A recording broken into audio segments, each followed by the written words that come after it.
Hello, the internet. How's it going? I hope everyone's having a great day. Welcome to a very special creator spotlight. If you don't know who I am, my name is Kirk.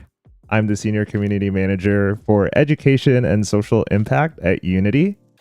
And I'm really excited about this stream because I brought some friends with me, and I think me and my friends, we were talking, and I mentioned I'm on the education team, and I was thinking about a lot of the students that are getting out for the summer. Maybe some of you are not in school and thinking about your summer, and you must be wondering, Kirk, what am I going to do this summer? Should I keep working on my game? Should I take a nice road trip to the beach? Maybe, do something for your game dev journey. Both of them are really healthy. And for this stream, I wanted to bring some of my friends to talk about community and finding more friends and maybe joining a new community or starting your own community. So we'll be talking about that throughout the stream. But before we do so, some housekeeping. I just wanted to talk about how we're supporting our students here at Unity. Manu is one of our friendly advocates on the chat, so I think he'll be putting in the link in Twitch and YouTube. But if you are a student in high school or college and you're over 16 years old, we have the wonderful Unity student plan. So if you're going to be working on your games this summer and you want some free stuff, please sign up. If you follow the link, you should be able to learn about the student plan. One really exciting partnership that we just started with is Odin. And if you sign up for the Unity student plan, you actually get Odin for free with the Unity student plan, as well as some premium assets. I believe you get a 20% coupon on the asset store.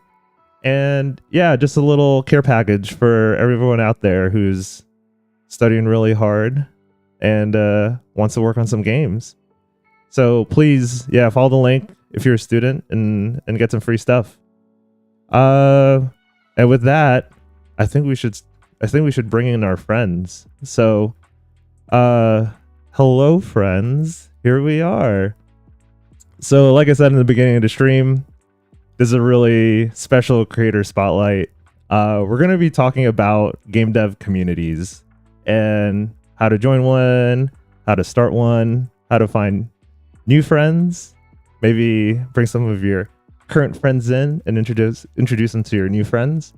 And we have three special people on the stream today to talk about it.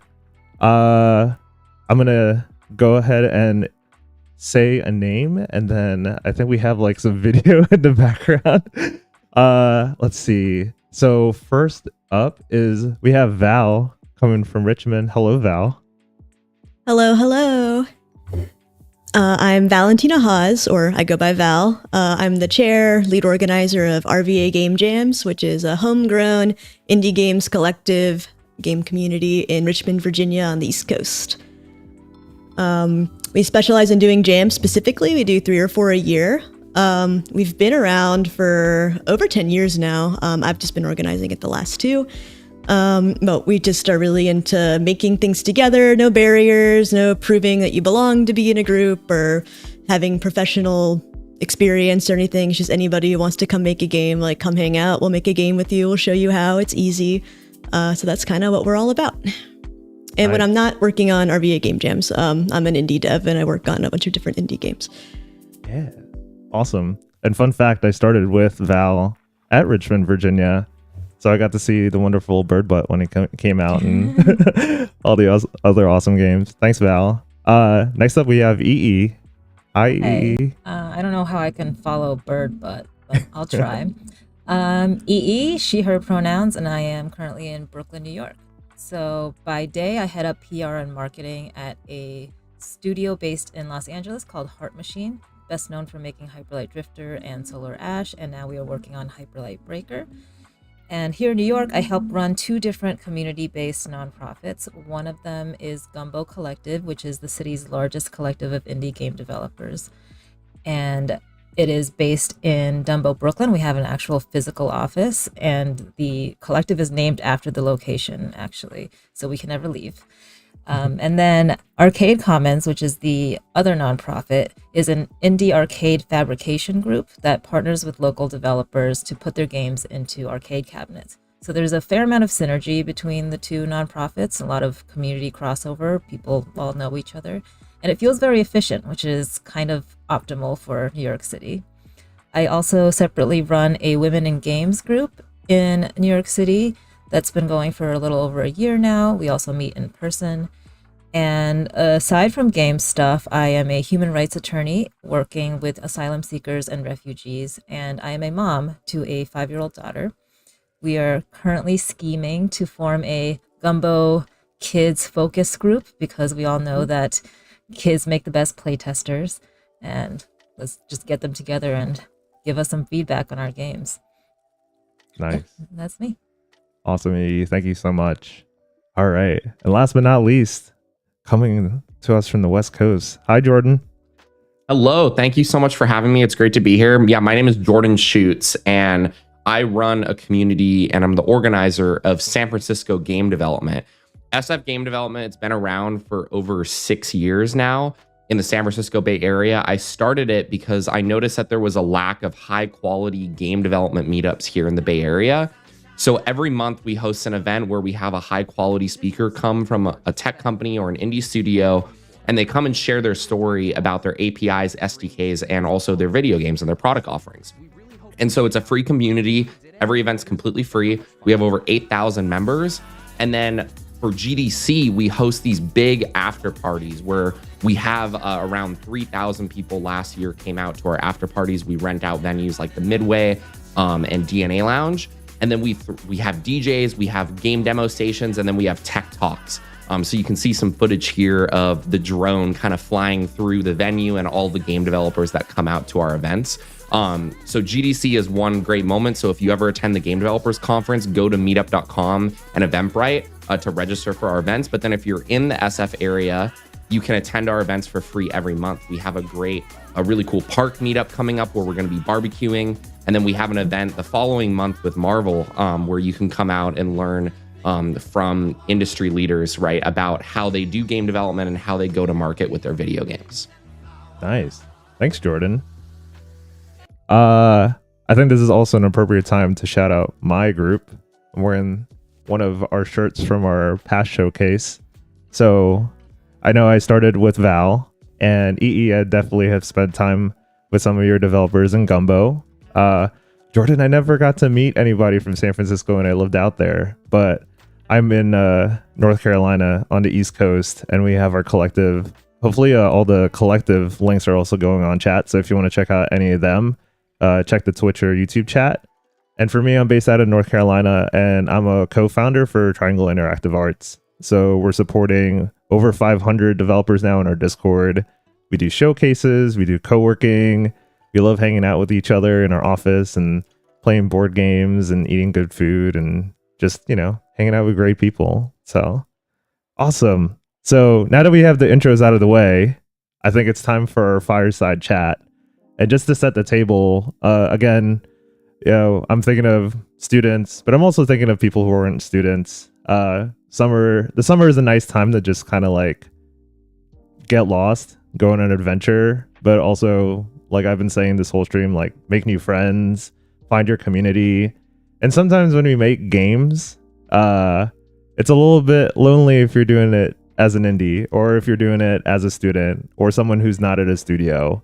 Shout outs to all the people who've been on the stream before who are in studios, because y'all also have amazing communities too. But I just wanted to talk about that. And I think a first good question to talk about community, and then any one of y'all can jump into this first question is, how did you get started with your communities, and why did you get involved in your communities? Anyone can jump in. I'll start. Yeah. The reason I got started in my community was purely selfish. The Gumbo community started around 2015, and I was there from the early days. I started with Unity taking a playcrafting class, and from there I caught the game dev bug. And after the class, I felt really aimless. Like I knew I wanted to keep working on my projects, but there wasn't a structure to hold me in place like that I had during the class. So it was really hard to stay motivated and know what to do. So from there, I met my friend Jonah, who had a small co-working office cube, basically in like a WeWork kind of situation. And I started going in there and I found it really beneficial to be around other devs for my own selfish purposes. They were keeping me motivated. They were giving me feedback. I was accountable finally to an external group again, which I didn't have except for that class structure. So from there, yeah, I was just really grateful to have other people to work with, and I've been a part of Gumbo ever since. Nice. I do remember those. Was it the Unity 8 weeks course that Sam? Shoutouts to Sam Eng. If he hears us in the chat, developer for Zarvot and Skate Story, and he ran a 8-week Unity course in New York City when I moved there too. And I remember being like, I want to find people as well. Yeah. It's not fully selfish. It's, it's human nature. So we gotta find those people, right? And that's a really cool story. Val, I gotta ask you how you got started, because when E talks about getting started in game dev, Virginia was for me. And I remember finding RVA Game Jams so fondly. How did you find RVA Game Jams? Yeah, so I can definitely relate, especially coming out of school, because RVA is my hometown, but I went to school in Savannah and I was studying games and I was surrounded by all these people who were just as motivated as me, right?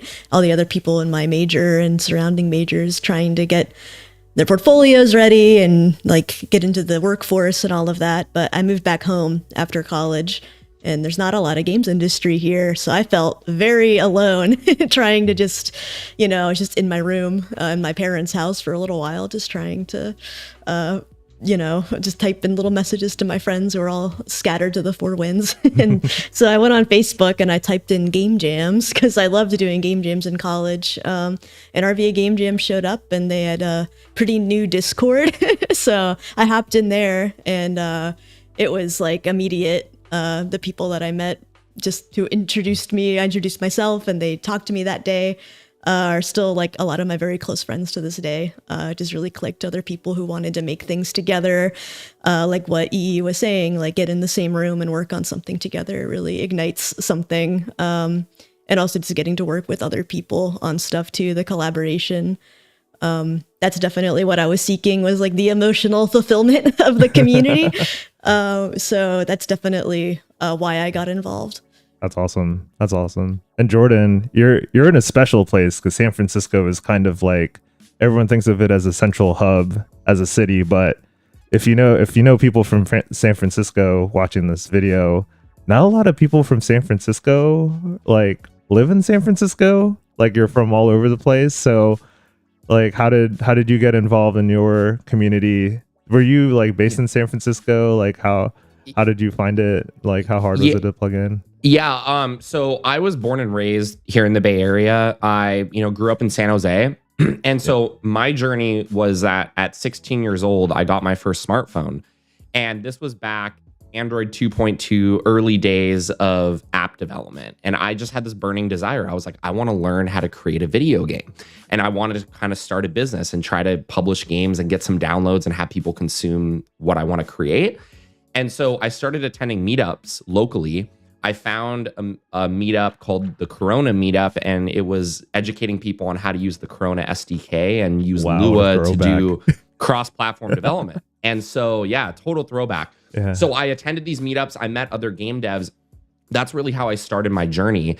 But then what I realized, right, as I came back from college and I started my game dev business, I was able to pay my way through college building games. And by going to meetups and by meeting other programmers, and we would meet up every Sunday and we would code games together, right? So when I came back and I tried to find a consistent, solid meetup, there was a Unity meetup, right? But it wasn't held very consistently. There was, let's meet up at the Hyatt and all just show off each other's games. There was a lot of let's drink, right? And let's talk about games, right? And for me, that wasn't what I was seeking, right? I wanted the old school type of meetup where I actually go and learn about these technical concepts in game development. And so that's really why I started the group. And since I was also working full-time in developer relations at a small startup, I saw that there was this opportunity to link my full-time job with my passion and kind of segment the gaming industry and create kind of a DevRel sort of style event where we host these high quality technical talks, but then we also build community. And so it started with, 20 people meeting up at a small startup. I bought pizza for everyone with some of the budget that I had. And then every meetup, it would just grow by 10 more people and 10 more people. And then all of a sudden we started renting out the Microsoft Reactor. And then it just grew exponentially every month from there out. That's awesome. That's awesome. And I think you brought up some good points that segues to my next question is, Jordan, you said like when you started, it was like a handful of people and then you bought him pizza and then, you got a more handful of people and then more people showed up for pizza. I remember that first office. It was a very small office and y'all have grown a lot. And Val, I remember when you came to RVA Game Jams and how big it was. But I was just in Virginia 2 weeks ago, and I showed a friend the picnic table where we drafted our bylines for RVA Game Jams. So I guess what I'm trying to get at is with the people listening right now and talking about how y'all started your communities or the beginnings of it. How hard was it to start it in your area? And I picked this group for a reason because we have two people from major metropolitan areas. We have Jordan in San Francisco and EE in New York City. Then me and Val are in kind of like mid-sized cities, smaller cities. Val is in Richmond, Virginia. I'm in Cary, North Carolina.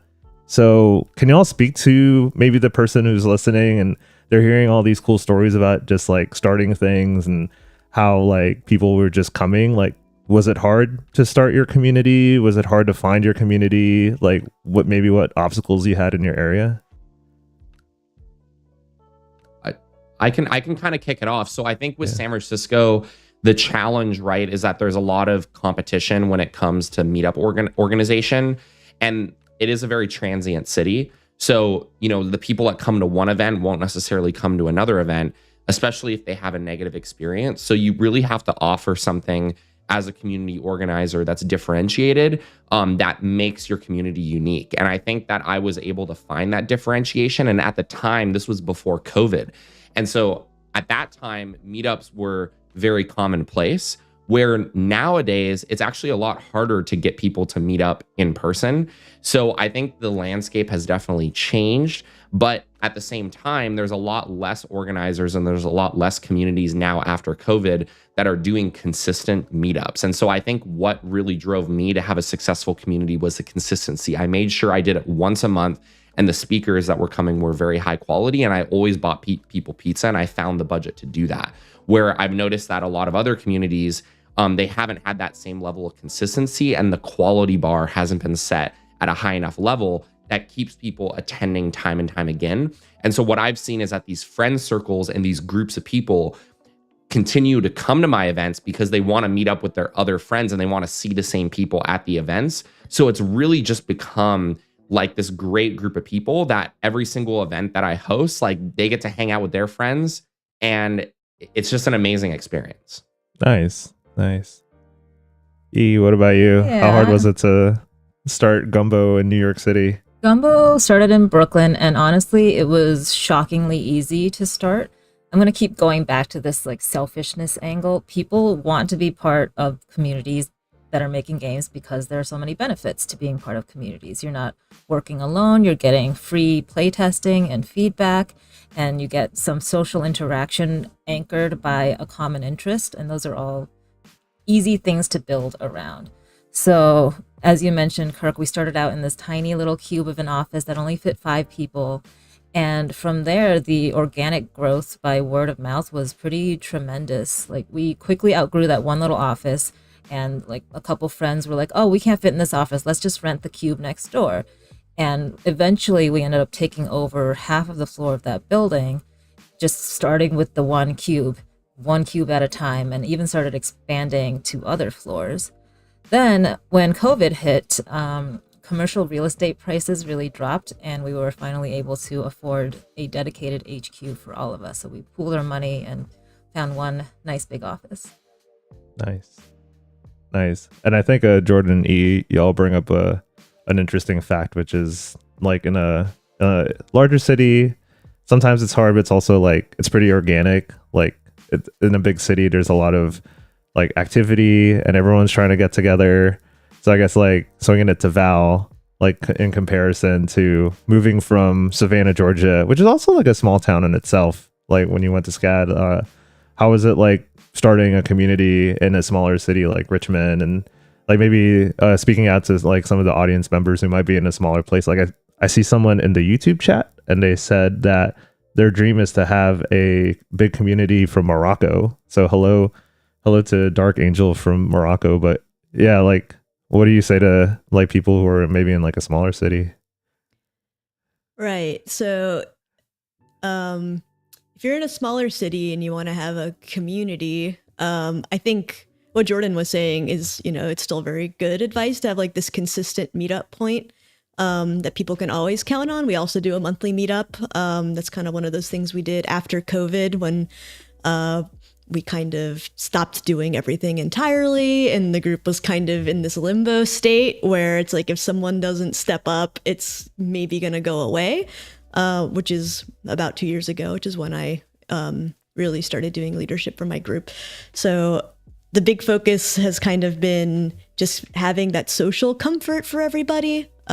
So that's why we did monthly meetups in a place that's like family friendly, good for all ages. It's at a brewery, so drinks are available, but it's not a drinking vibe, I would say. And we're still kind of going back and forth on that part of it. But I think it was really good post-COVID because so many people moved to Richmond in that time, where they had no connection to anything or anybody, and there isn't a professional network, or there isn't a, if you're doing game dev, you're probably doing it in your home as a hobby. In Richmond during the pandemic, or working remotely, and you don't have even coworkers to really lean on or feel that support physically. So I think just physical meetups in your town for people who are interested, those friendships and bonds will form just from, coming to 3 or 4 meetups in a row and being able to socialize with those people. Mm-hmm. So I think that's the easy part is once you've got a place everyone can get to, it's great. But in Richmond, it's definitely been a core group of folks who will always show up for everything. A bunch of people who are afraid they're not in the in group of the core people who show up for everything. Yeah. And then we have VCU, which is our college that has a big art program and game development classes. So we're always kind of like trying to refresh our pool of students to come get involved in our thing. So yeah, it's a lot of work because we have to kind of keep barking up all the different trees, and we don't have a big central nexus for everything game development in Richmond. So that was the challenge. How do you all balance the digital v non-digital portions of it? Everyone mentioned the before end times, aka COVID, and that was like a really challenging time for everybody, right? But I think that brings up, a really good point, which is we also have like these very digital communities, and Discord servers and chats and forums are amazing too, but like in person, like you keep going back to the selfish thing, like it's just like human, like you have to be with people that motivate you, or Val, it's like those students or like the people who are common in your community, or Jordan, it was like you want to meet professionals. Like the all digital like format really put a damper on like group dynamics, or how's it been since the before end times? Really weird to ask that in the year of our Lord 2024, but how's everyone doing? Well, I can talk to that. So during COVID, right, I actually still hosted in-person events, but what I realized was that the corporate spaces didn't have the legal ramifications, right, to actually host our meetup in their corporate offices because of liability. And so what I started to realize as an organizer was that, doing these events where you're having massive groups of people, like there is a huge amount of liability for not only the sponsors and the people that are funding the event and the companies, but also for the people attending as well, right? And also on the organizer. And so as my community grew, thousands of members, right? I think in COVID it grew to I think it was like 5,000 or 6,000. Right. And as I started hosting these big GDC after parties, as the community grew, I realized that the liability aspect was getting larger and larger. So, when the Microsoft reactor shut down and they weren't allowing large groups of people in the spaces, I had to find a venue that had like insurance and that had all of the COVID policies, right, that would allow us to continue to host events in their space. So that's why I transitioned over to DNA Lounge, was able to sign a special contract with them, which allowed us, right, to have a ton of flexibility with AV lighting, with, having a bar, with having food at the venue, instead of, hosting these events at normal tech spaces. And then when I started to raise sponsorship dollars to be able to support kind of the scale of the events, because we were having 150, 200 people show up for each monthly event. Oh, wow. Then I had to, get lawyers involved and start signing custom contracts with, all of these big firms, and had to go through procurement process with legal teams, right? And so it just took the meetup group to an entire new level. And now every event that I'm hosting, I'm purchasing insurance for liability reasons. And at GDC, and at GDC, right? I mean, I'm having 2,000 people show up, right? So from a legal perspective, there's huge liability there, because what happens if someone falls or gets hurt, right? Or there's some sort of harassment case, right? So all of those things as an organizer, I am now, doing behind the scenes. And that's something that I've never really told anyone in my community that I'm doing. But that's just what happens when you're building a business, and you need to protect your members, but you also need to protect the companies that are putting their branding on the line. In your community. So I'm making sure that I'm protecting the brand reputations, and I'm providing sponsors with a first-class experience that aligns with their standards and their reputation as well. That's cool. That's a lot of work. Thank you for all the work that you do for the San Francisco community. I think that's actually so Val, I'm gonna call you out particularly, and then maybe you can give your opinion about this, which is, we were talking at GDC about the spaces, and Jordan brought up just a lot of the overhead about, if you do want to start your community, you can go that route, and you can find the venues, the DNA Lounge is it's pretty substantial. It's a full venue, and you can host with food and bar and stuff. But you and I were talking, Val, about just sometimes you don't need a physical space. You don't need a how about the other end of the spectrum?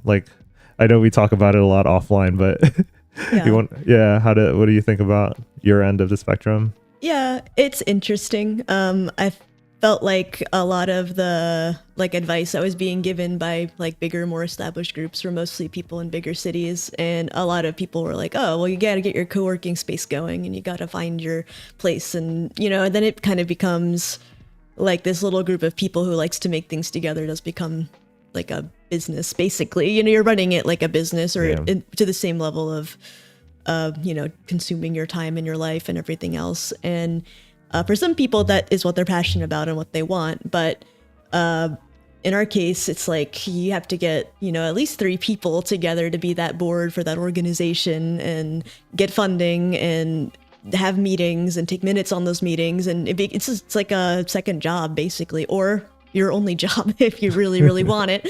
Yeah. So I already have 2 jobs, so I can't do a third one where that's everything that I focus on, and it's a lot of work. And what I really want to be doing is making things with my friends. That was my motivation, even for kind of taking charge of the group, was I didn't want the space to go away. And I think we had a couple of times where there were just the people who wanted to be in those positions didn't have the bandwidth to do it. They have, other things, and a job, and having kids, and all these other things that are important to them. And just trying to get all those people on the same page for everything all the time is a lot of work. People would get slammed with responsibilities. And then COVID happened, and, so, so finding a space and all of that, I think, I don't think that's our focus, because of the size of the city we live in. Even having a co-working space and enough people to support it, it's not really realistic. I think we would be spending a lot of money before we could get a core number of people coming. A lot of people work from home, so they have a comfortable work from home setup already. So our solution has kind of been, we do game jams. At those game jams, we will all work together, and we've been using Airbnbs as our venues. Oh. Nice. So that's been kind of our, like, we know how many people are going to come. We can have like kind of little destination jams where everybody has this community moment where we are leaving home. Sometimes we go as far as like the mountains or something and do a game jam over a weekend, overnight. Sometimes we just take a place that's in town and use that as kind of like a central hub. It's way cheaper than a co-working space. We don't have that many people who actually want to be there the whole time, so it's kind of scaling it for our community. And we'll just kind of gauge and see what the community wants and kind of grow with it and accommodate it rather than try and, I guess, expand into this blueprint that might not make sense just for the people in the place that we are. For sure. And I didn't want to, but Jordan, by the way, I didn't cut to Val right away just to like say this one is better than the other. I kind of wanted to paint a picture for the audience, like, you know, the work that you do, Jordan, and EE, I assume, like, well, I'm not assuming, I know because I see you on my feeds all the time, like the amount of organization it takes for, you know, a Gumbo or a SF. But then there's also the other side, which is like if you are like an RVA Game Jams or a Triangle, and then like thinking about, you know, the audience, like some people are in bigger cities, but also some people might have like one or two other game developers in their town and they just want to make cool stuff with their friends, like Val said, right? It's a really big gamut and you could do it a lot of different ways. And I don't know if you had anything to add to that part. What Val said really resonated with me, where ultimately all of us want to just do cool things with our friends. And it's been very tricky for us to walk the line between like being too corporate and formalized and running a business and just still being true to our roots, which is people hanging out in an office and working on games together. And so, like, unlike Jordan, we don't really have corporate sponsorship. Like, once in a blue moon, maybe Unity will come in and like pay for a happy hour. And this Friday we have a happy hour that Game Maker is paying for, but that's it. Like, otherwise, we're all just people who throw in a certain amount of money per month to keep the space going. And I think that is how we will continue to be. I don't see us changing our structure anytime soon, because we do want to stay true to just being people who like enjoy each other and have fun doing it. We're all volunteers. Like, if it becomes onerous for any of us to continue to try to raise funds to sustain the organization, I don't know how the org will survive, because people get bored and frustrated. Yeah, and I just want to chime in here real quick. So I love that you guys are able to manage this, right? Because for years, I've actually done this completely myself, right? For 6 years, I started it never thinking it would become a business. I started it because I wanted a place where we could learn about these technical concepts in game development, and because I was a game developer, and that's how it started.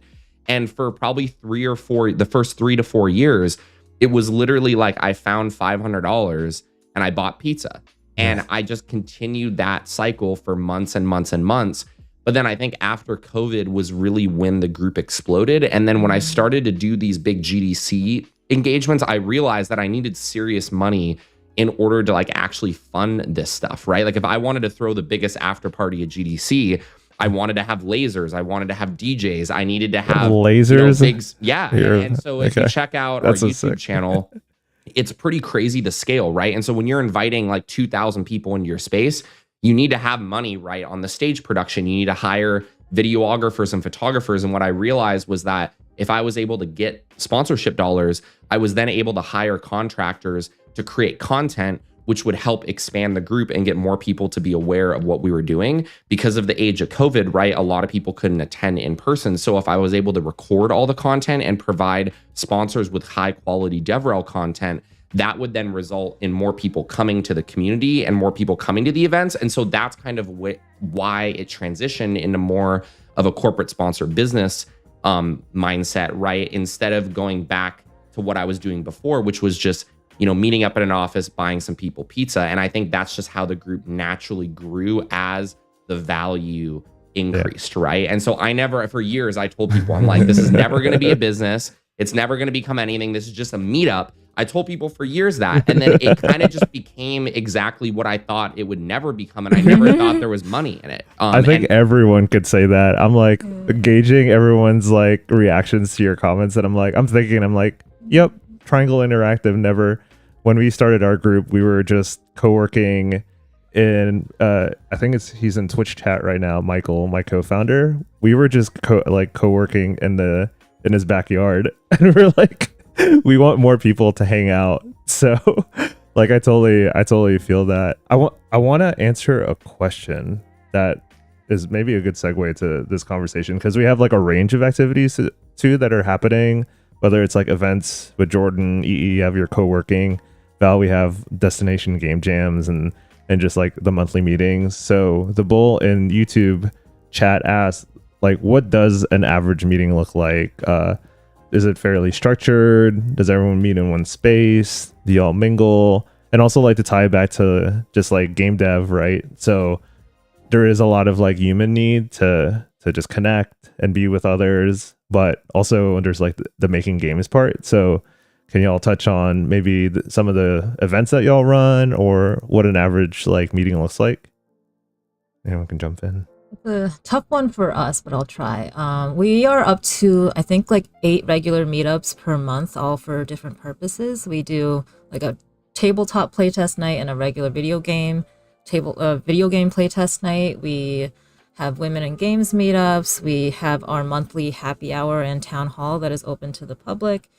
And then just a bunch of sort of more niche things. We have like anime club, we have foodie gatherings and all of these things. We paint minis and assemble Gundams together. So because we have this cool community and have this space, we just basically empower all members to put together the kind of event that they want to see happen and like bring people into the space for. So there's no real formula other than sometimes we have a budget for food and sometimes we don't. Yeah. Wait, quick poll. So Jordan, y'all clearly eat a lot of pizza. How much pizza do you think y'all have ordered in the lifetime of your groups?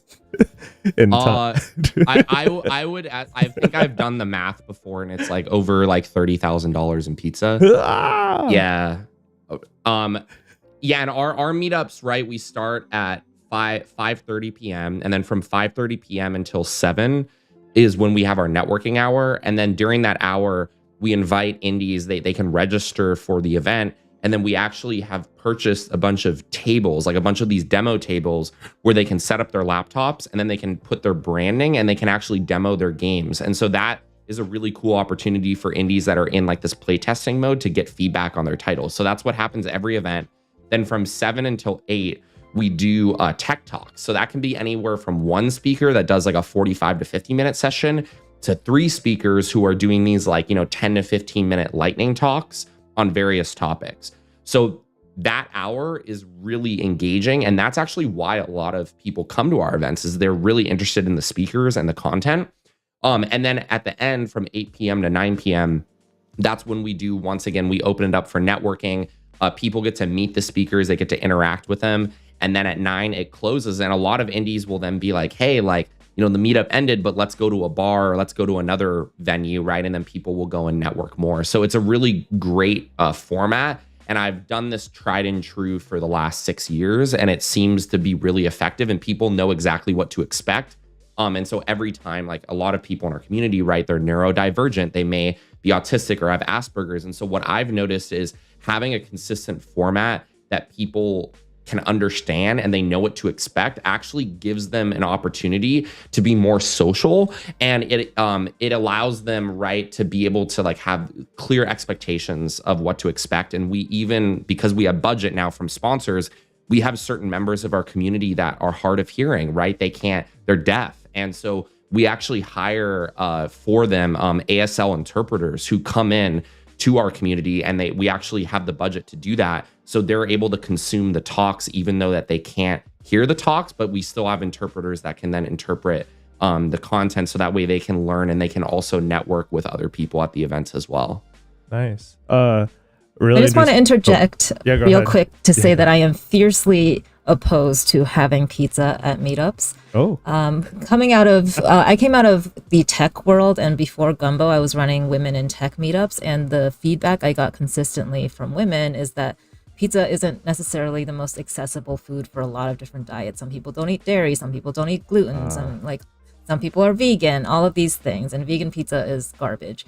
So because we care a lot about sort of diversifying our demographics at Gumbo, I try to stay away from pizza and like try to stay away from promoting the sort of pizza beer pong culture that is a little bro-y and tech leaning, and try to make it a little bit more accessible to other populations. Yeah. BP Shawarma and Twitch has said, hey, now there's some okay vegan pizza out there.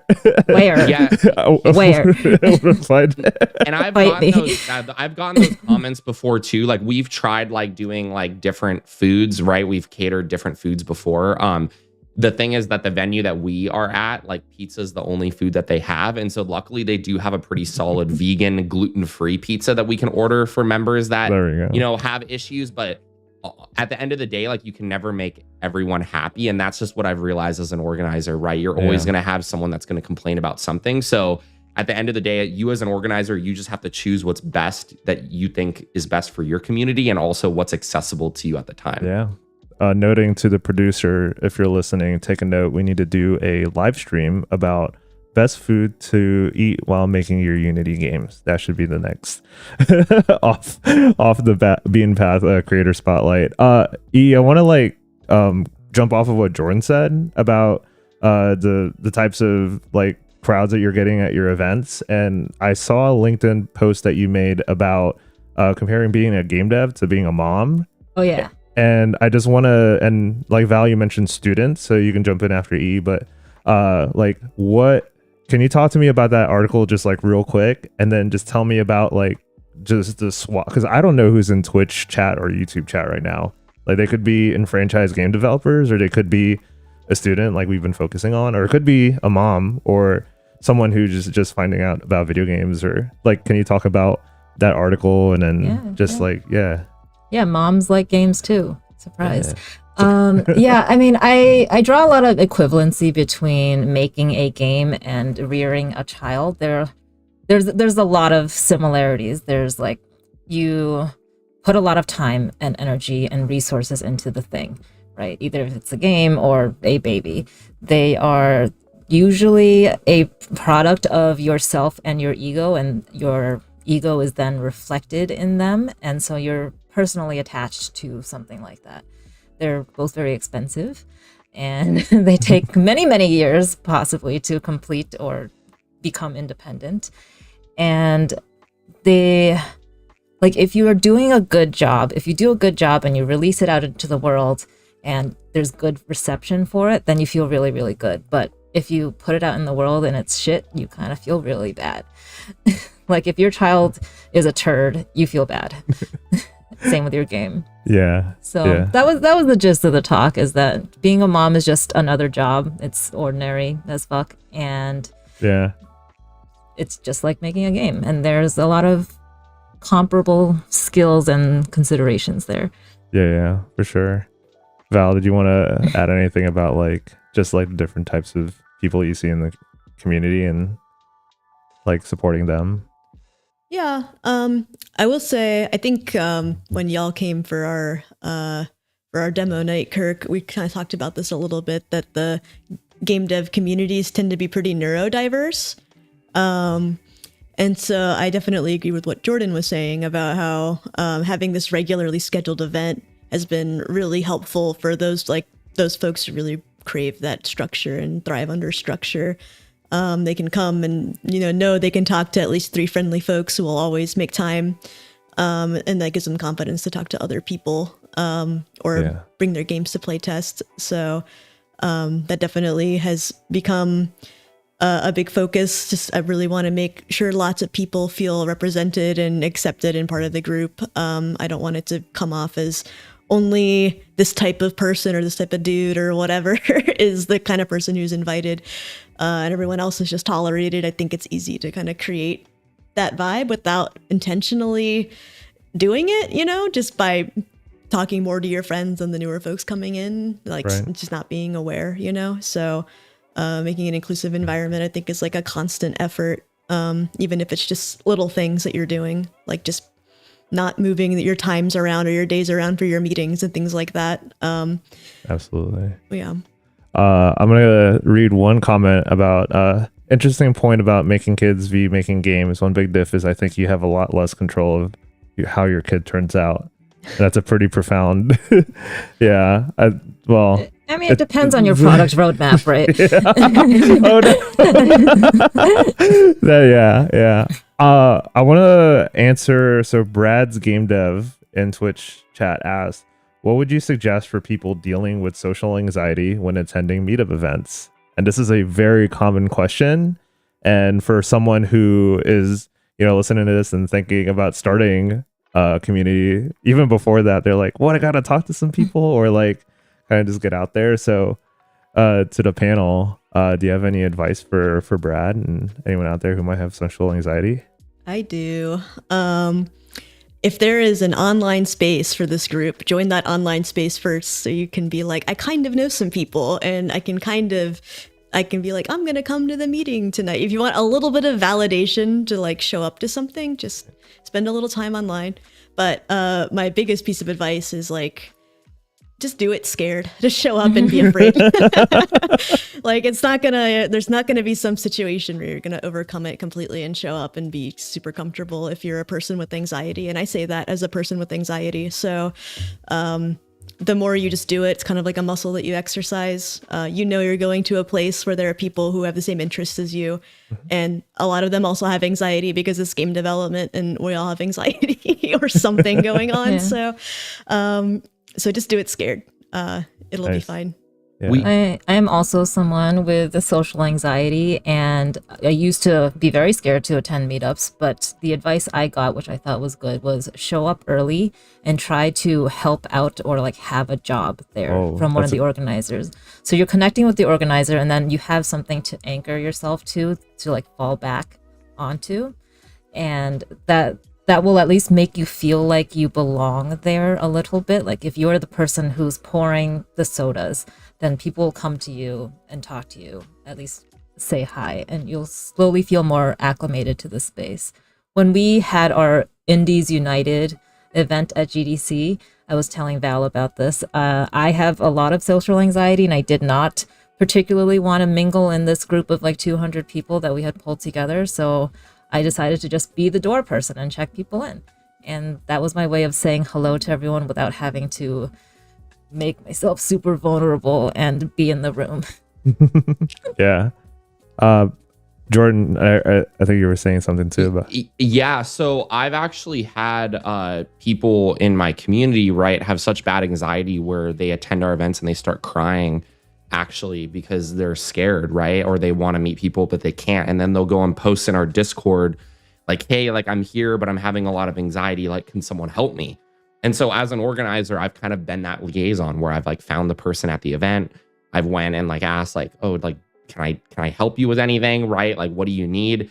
And a lot of times as an organizer, I've had to actually like facilitate those like conversations where like, if I see someone sitting in a corner, I'll go over to them and be like, hey, like, I want you to meet this person, right? And just kind of facilitate that social interaction. And I think that as an organizer, you have to do your due diligence and you have to kind of evaluate the room and make sure that everyone feels included. So that way they're more incentivized to come back to an event. So that's probably my biggest recommendation is just as an organizer, right? You really have to do your due diligence and facilitate those sorts of interactions. And if you have a Discord, that's also a great place for people to chat and be able to talk and be like, I want to meet up if they're having anxiety to actually go and facilitate that introduction in person. Yeah, that's really awesome of you, Jordan. And I think all three of you touched on just like the different, like on a scale of like social anxiety from I'm going to be online to I'm at the event, I'm, freaking out right now, or just not feeling well to in the middle. I think that's it's not even just a game dev experience. It's like a life experience that we have to get over if we want to, everyone watching this stream is probably trying to make more games, but also like try to land their first job or do this, like meet their first community. And I'm so happy that this is like being discussed because you can be in your game all the time. And I don't know if y'all would agree, but we have our people in our communities who are so entrenched in their game, and then they look up and then there's us and everyone else in the community. And it's kind of hard to like, find a place to even just get away from your game is what I guess what I'm trying to say, or like try to be healthy and see other people, or like face your fears. So I really think that like everything y'all are saying is super helpful. And personally, I want to shout out fear of missing out as well as another form of anxiety that I definitely went through in New York City, and I went through in San Francisco, where if you're in a bigger city and there's so many events happening, I think like one part of, you know, trying to go through things is maybe focusing on one event.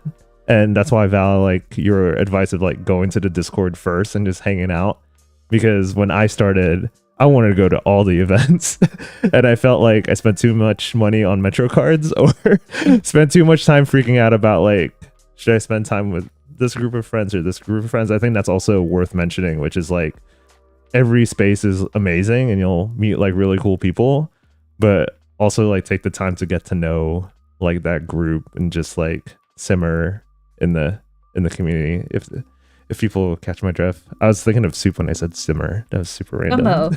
Gumbo, that's right. Gumbo plug. So we're coming up at time where it's almost 8 minutes to the hour. So I wanted to ask one last question for the panel. You know, looping back to it's summertime, let's go meet some new friends, or let's start a community, or let's find a community. So if there was one actionable takeaway that you can give our audience, what would you give them? And yeah, what would that advice be?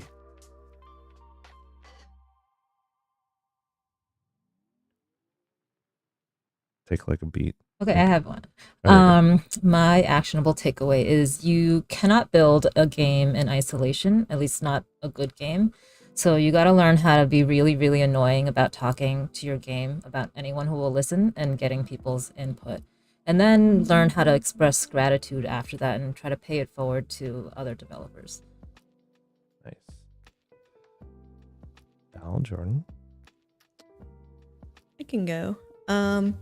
I think at least as far as organizations go, if you are somebody who is looking for an organization, a community of some kind, or if you have one in your town, go to a meetup, but also go to the next town over if you can. I think connecting not just in your immediate community, but the ones around you has been like the coolest part about organizing something, is like we get to hang out with like the Triangle folks in North Carolina, or go up to DC and meet the folks there. And then when I go to GDC or something like that, all of a sudden there are all these people from college, from my hometown, from all the towns around me, and I know everybody a little bit.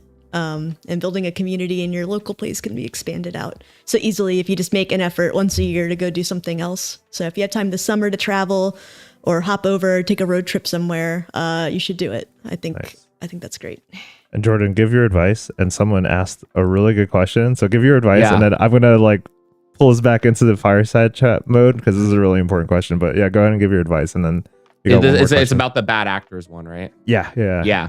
So I think my advice, right, is, you know, your network is your net worth, right? Time and time again, I've seen connections from these meetups result in full-time opportunities. They've resulted in business partnerships. They've resulted in great things happening in my life and in other people's life. And so the value of community and the value of meeting people and putting yourself out there, it's really hard to measure it until you get that moment in time where you realize like, wow, this connection led to this amazing opportunity, or this maybe a future job opportunity. So I would take it very seriously. Try to network with everyone you can and try to just be a good person. And what you put out there in the universe will come back to you tenfold. I truly believe that. And I think when it comes to the thing about the bad actors question, which I'll just jump to that real quick. I've had to deal with it before. Sure. Yeah, I've had people that have been blatantly disrespectful to speakers. I've had people that have put speakers in uncomfortable situations with questions. Most of the times the speakers can answer that question and they can kind of resolve the question. But I think what I've done is I've set up specific policies where if I feel like someone is breaking that policy, I've had to ask them to leave. Simply put, we don't tolerate any sort of bad actors or bad activity. And so if people are doing things that are blatantly disrespectful, they're not allowed back in the space, or at least for that event, right? Or if they do something criminal, right? we are going to prosecute, right? So like I think I've set the standard that like that stuff is not allowed, and don't be disrespectful, right? And I think that everyone has kind of taken that, and we don't really deal with those issues. But in the past, we have had people that have just been really disrespectful to speakers, and I've had to be like, okay, it's time, like you have to leave. You know, I've asked them to leave. So yeah, for sure. I'm gonna give my one piece of advice, which jumps off of Jordan, which is definitely network, definitely be a kind person, and what you put into your interactions, it comes back tenfold, because video games is like it's a very small world. But also, if you don't feel like connecting, you know, we've been talking for the past hour about connecting. If you don't feel like connecting, sometimes you don't have to. Like, sometimes it is just like finding that peace to yourself. But there's always going to be this option of like all four of us like hosting our spaces, and then wherever you are in the world, there is going to be a space out there for you. I always joke with my team, I'm the worst community manager because I have no social media, and I just don't want to like deal with like even drama online. So that's my advice, is like connect with everyone, but sometimes if you don't feel like it, take care of yourself. And then the question that Jordan jumped on, and I'll restate it for the panel, is Jane asked, how do you navigate bad actors in a space? What precautions do y'all take to make sure events are safe as possible? And I think that's a good question this will be the last question for the panel, because this is very important. We want to make sure everyone is safe. So Val, if you want to add on anything to what Jordan said. Yeah, I mean, we have had to deal with a couple bad actors as our organization has scaled up. There have been a couple issues of sexual harassment and a couple issues of people just making others feel threatened or uncomfortable. And as Jordan said, it's basically zero tolerance. Like, it is not cool for you to be in our spaces and make other people feel uncomfortable. And being socially awkward is not an excuse. Like, the actions you do are the actions you do, and you have to be accountable for them. The other thing I will say is that bad actors have a pretty hard time in the New York City indie scene, mainly because everyone knows each other. Like, it's a pretty small community. I know a lot of the other organizers of other groups, and we all talk. So there's like, if you're a bad actor in the scene, word will get around, and it makes it a lot harder for you to get additional opportunities elsewhere. And it's kind of sad, but it is true. So generally try to abide by people's code of conduct. It's not hard to not sexually harass people, and if you do, get wrecked. Yep. Amen. Val, do you want to add anything to that?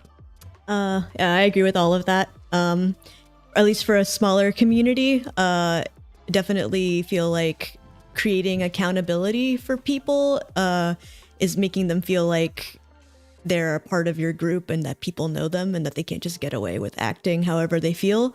It's like on our Discord even, it's like you have to introduce yourself, and then one of our mods has to read your introduction and be like, oh, okay, cool, nice to meet you, I'm letting you in to the rest of the server, enjoy it. Little things like that create accountability for people to not just go making a mess of a space or feeling entitled to a space. It's kind of like, hey, welcome to my house. You're not going to be a complete dick in my house, right? Yeah. Sorry, I was supposed to say that. You're good. Amen to that. You're good. All right. So I'm going to answer this one last question, because Mohammed in the YouTube chat asked, and it's a really good question. I'll own this question, and then, because it's about Unity communities. So hello, Unity community members. And can you please share? Oh, no. There was a question about how to find your local Unity community group close to you. Meetup.com or just a search engine, but meetup.com especially, and just type in Unity user group. That's actually, I'm going to shout out Michael, my co-founder, in the Twitch chat. That's actually how I ended up at Unity, was I Googled Unity user group when I moved to North Carolina, and I met the small 8 groups of people that just like used Unity, because we live, you know, in a weird game development area, and there's not a lot of Unity devs, I thought. But yeah, just meetup.com or Google and just type in Unity user group. And also Unity, shout outs to Unity forums and discussions. There's also discussions there about local communities. Thank you everyone, Jordan, Val, for taking the time and talking about community in your spaces. I think a lot of the advice here I saw a comment about how we're not talking about game dev right now, but this is a very important part of game development. Like, your game could break, your code might not work, you might not get a publishing deal, but on the other end of the spectrum, you have to find people to collaborate with, you have to find those people to break your games, and you just have to kind of look outside and see if your friends are outside waiting to hang out with you. So Jordan, EE, Val, thank you so much for just like bringing your experiences and your input into this. I think it was really important. And to anyone watching, I hope this helped, spur the moment and help you start your own community or find your game dev community. I'm going to do a little wrap up. So producer, if you want to do a nice center cut to me. Thank you everyone for jumping into our creator spotlight today about community. We really appreciate you jumping into Twitch or YouTube and watching us. Again, I'm Kirk. I'm the community manager for education and social impact. Before we sign off, just another shout out to the amazing work that my team is doing on the education team and the student plans that we're trying to support our high school and college students who might be watching this. Check out the link on Twitch and YouTube. You get a lot of free stuff that you won't get with a personal edition license, and it'll just help you out with making your game this summer. And then hopefully when you get that cool stuff through student plan, you can take it to your local community and maybe game jam with someone or hang out. So, but yeah, again, thank you to our speakers and thank you to everyone out there. And with that, I think we're going to sign off. All right. Have a good day, everyone.